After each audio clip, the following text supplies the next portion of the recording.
Bab 12. Anak panah mengarah ke selir kelima kepala desa. Kurang ajar. Tamparannya keras. Tapi itu seperti guntur, meledak di telinga semua orang, dan mereka sangat terkejut hingga terdiam dalam waktu yang lama. Wen Hui kemudian berkata, "Kamu pikir kamu ini siapa?" Dia benar-benar berlari ke depan pintu rumah dan berteriak, "Apakah Tuan Zhaoping memakan nasimu?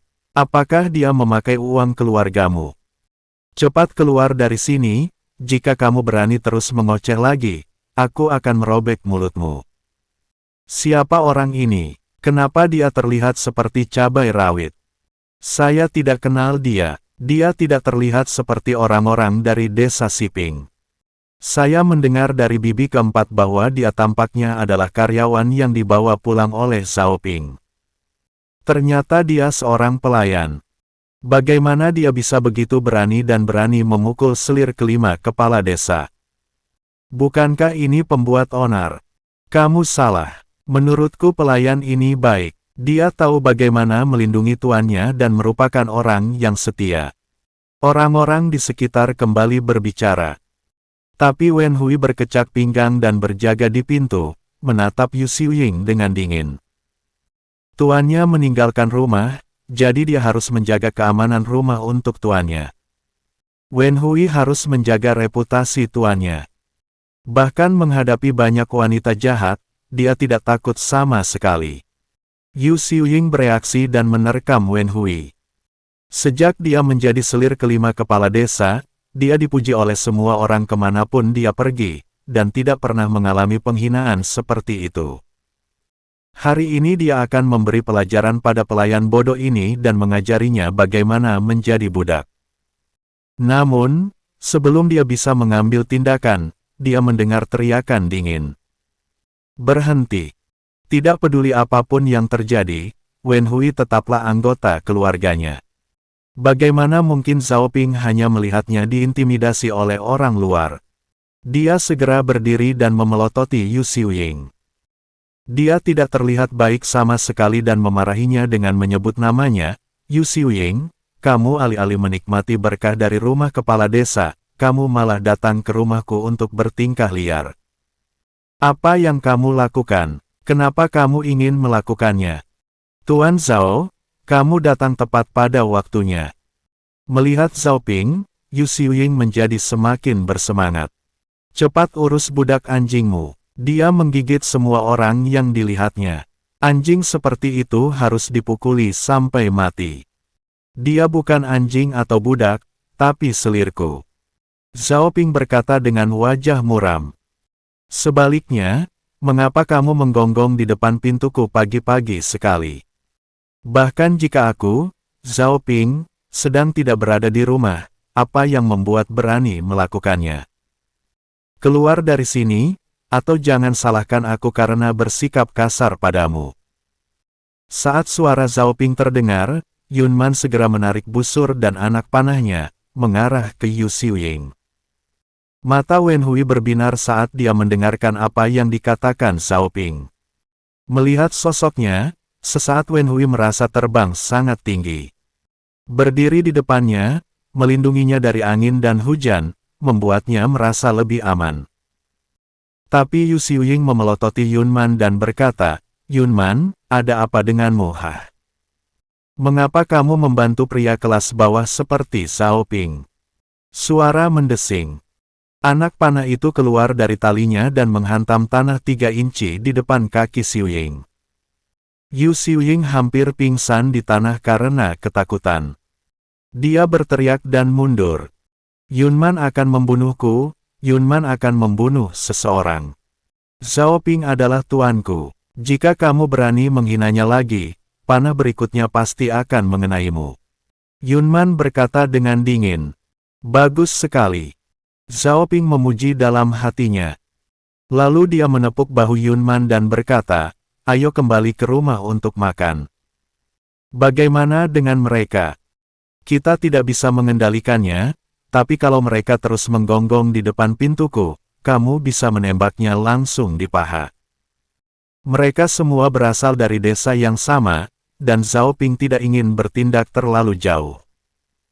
Tetapi jika orang-orang ini masih tidak tahu harus berbuat apa, dan semakin keterlaluan, Zhao Ping tidak keberatan mengajari mereka bagaimana berperilaku yang baik. Dengan guncangan panah itu, orang-orang ini benar-benar tidak berani berteriak lagi. Mereka semua mundur. Namun, mereka masih berdiskusi dengan pelan. Apakah yang dikatakan bibi keempat itu benar? Bocah Zhao itu benar-benar tahu cara berburu. Mungkin, kalau tidak, bagaimana orang seperti Yunman bisa menerimanya sebagai gurunya? Apakah kamu tidak melihatnya? Ketika si Zhao kembali, dia membawa beberapa kelinci di punggungnya. Mereka gemuk dan besar, dan dia terlihat sangat lesat. Si bocah Zhao itu telah benar-benar telah berubah banyak. Kita harus berhenti mengikuti selir kelima yang mengejeknya.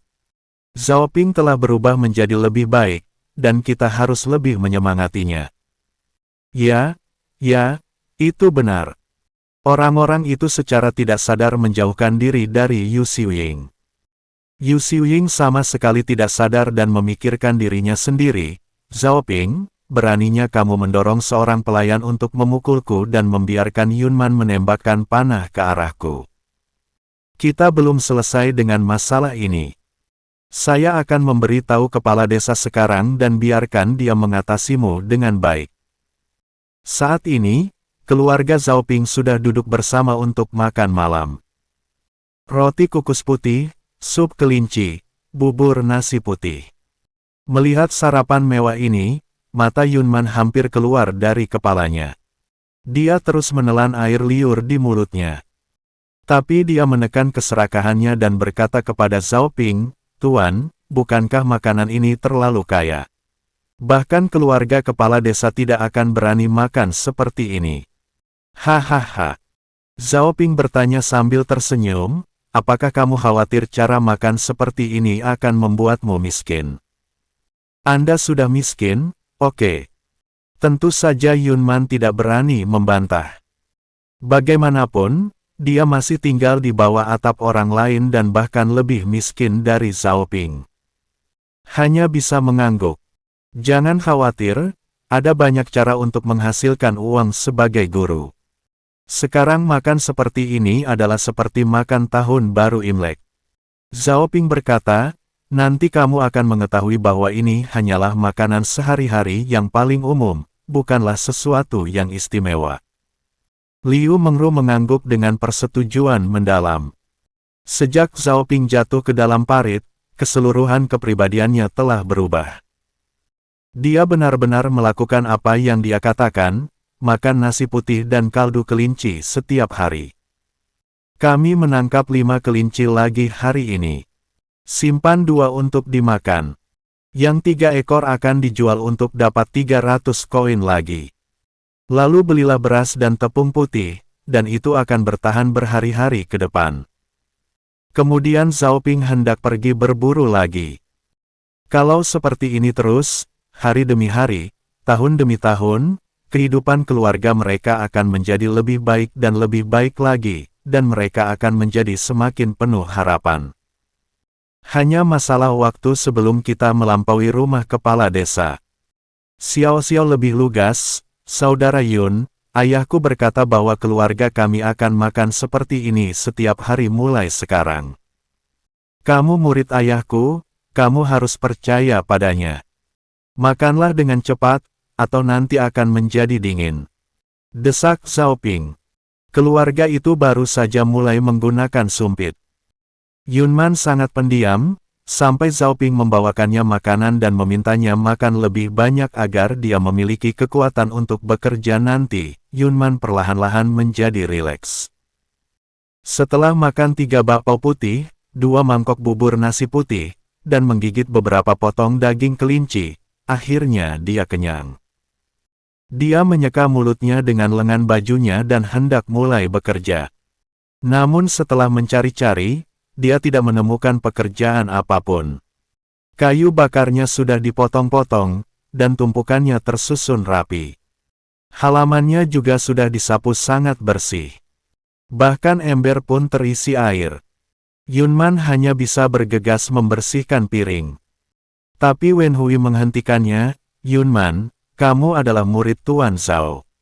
Pelajari saja keterampilan dari gurumu. Aku akan melakukan tugas-tugas ini. Jangan lakukan lagi. Zhao Ping juga sudah selesai makan, meletakkan mangkuk dan sumpitnya dan berkata, ambil keranjang rotan di punggungmu dan ikuti aku ke gunung dengan membawa karung. Mendengar ini, mata Yunman berbinar. Mendengar perintah, ini benar-benar akan menjadi pengalaman besar, Yunman bahkan sangat menantikannya. Tapi begitu mereka sampai di gunung belakang, Zhao Ping berhenti dan menunjuk ke depannya untuk mulai menggali. Gali untuk apa? Yunman sedikit bingung. Tentu saja menggali bahan obat. Wen Hui berkata sambil tersenyum, Tuan kita telah memperoleh dokumen resmi. Mulai sekarang, keluarga kita akan memenuhi syarat untuk menjual bahan obat. Gunung belakang ini adalah harta keluarga kita. Tuan mengandalkan ini untuk menghasilkan uang. Wow! Yunman tiba-tiba menjadi kurang tertarik, jadi pekerjaan yang disebutkan guru adalah menggali bahan obat, bukan berburu. Sekarang sudah akhir musim gugur, dan mangsa jarang keluar untuk berpindah-pindah. Hampir tidak mungkin menangkap mangsa di siang hari. Zhao Ping menjelaskan, dan busurmu juga tidak bagus. Bahkan jika kamu bertemu mangsa, akan sulit untuk menangkapnya. Aku akan membuatkan panah otomatis untukmu saat ada waktu luang. Akan lebih efisien untuk berburu dengan itu. Ini adalah kedua kalinya Yunman mendengar kata panah otomatis, dan dia tidak memiliki bayangan konsep sama sekali. Terlebih lagi, Zhao Ping adalah orang kelas bawah sebelumnya, jadi bagaimana mungkin dia bisa membuat senjata berburu? Ini menghibur diri sendiri. Memikirkan hal ini, ekspresi kekecewaan di wajah Yunman menjadi lebih intens. Dia menundukkan kepalanya dan tidak berkata apa-apa. Dia mulai menggali bahan obat untuk melampiaskan rasa frustrasinya. Yunman, itu rumput liar. Kenapa kamu menggalinya? Melihat apa yang digali Yunman, Wen Hui hanya bisa mengerutkan kening.